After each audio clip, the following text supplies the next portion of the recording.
അതെ, നമുക്ക് ക്വിക്കായിട്ട് ഈസി ആയിട്ട് ചെയ്യാൻ പറ്റുന്ന ഒരു സ്വീറ്റ് കോണിൻ്റെ സാലഡ് നോക്കിയാലോ?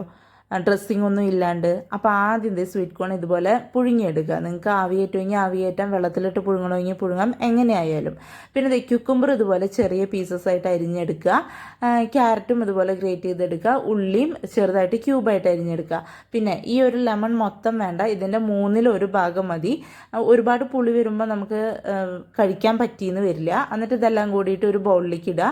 ഏറ്റവും ശ്രദ്ധിക്കേണ്ട കാര്യം എന്ന് വെച്ചാൽ എല്ലാം ചെറുതാക്കി അരിയുക. കാരണം വലുതാക്കി അരിയുമ്പോൾ നമുക്ക് ഇതിൻ്റെ ടേസ്റ്റ് വരുമ്പോൾ നമുക്ക് അങ്ങനെ ഇഷ്ടപ്പെട്ടു എന്ന് വരില്ല. എന്നിട്ട് ഇത് സ്വീറ്റ് കോണും അതിൻ്റെ സ്റ്റെമ്പിൽ നിന്ന് നല്ലോണം മുറിച്ചെടുത്തിട്ട് അതും ഇടുക. കണ്ടോ, ഈ ഒരു പീസ് മാത്രം മതി കേട്ടോ ലെമൺ. അതും അതിനകത്തേക്ക് ഒഴിച്ചിട്ട് അതിനകത്തേക്ക് ആവശ്യത്തിന് ഉപ്പും നമ്മുടെ എരിവിനനുസരിച്ച് നമുക്ക് പെപ്പർ പൗഡറും ഇടാം. എന്നിട്ട് ഇനി ഇത് പോരാ, ഇതിലേക്ക് ഇനി നിങ്ങൾക്ക് വെജീസ് വേണമെന്നുണ്ടെങ്കിൽ ബെൽ പെപ്പറോ അങ്ങനെ എന്താണെന്ന് വെച്ചാൽ ഇടാൻ പറ്റുമെന്ന് വെച്ചാൽ നിങ്ങളുടെ ടേസ്റ്റിനനുസരിച്ച് അതൊക്കെ ഇടുക. എന്നിട്ട് നല്ലോണം മിക്സ് ചെയ്യുക. ഈ ഉപ്പും അതുപോലെ ലെമൺ ജ്യൂസും പെപ്പറും എല്ലായിടത്തും എത്തുന്ന പോലെ നല്ലോണം മിക്സ് ചെയ്തിട്ട് കഴിക്കുക. രാവിലെയോ വൈകിട്ടോ എപ്പോഴാഴ്ച കഴിക്കുക, ഉച്ചയ്ക്കാണെങ്കിൽ അങ്ങനെ എപ്പോഴാഴ്ച കഴിക്കാം. നല്ലൊരു ഫില്ലിങ് പോലെ കിടക്കും. എല്ലാം കൂടിയിട്ടുണ്ടാവുമ്പോൾ നമുക്ക് ഒന്നിൻ്റെ മാത്രം ടേസ്റ്റ് വന്ന് നമുക്കിങ്ങനെ മടുത്ത് പോകുന്ന പോലെ തോന്നില്ല. അപ്പോൾ എല്ലാവരും ഒന്ന് ട്രൈ ചെയ്ത് നോക്കണം കേട്ടോ. ഇഷ്ടപ്പെട്ടാൽ ലൈക്ക് ചെയ്യാനും സബ്സ്ക്രൈബ് ചെയ്യാനും മറക്കരുതേ.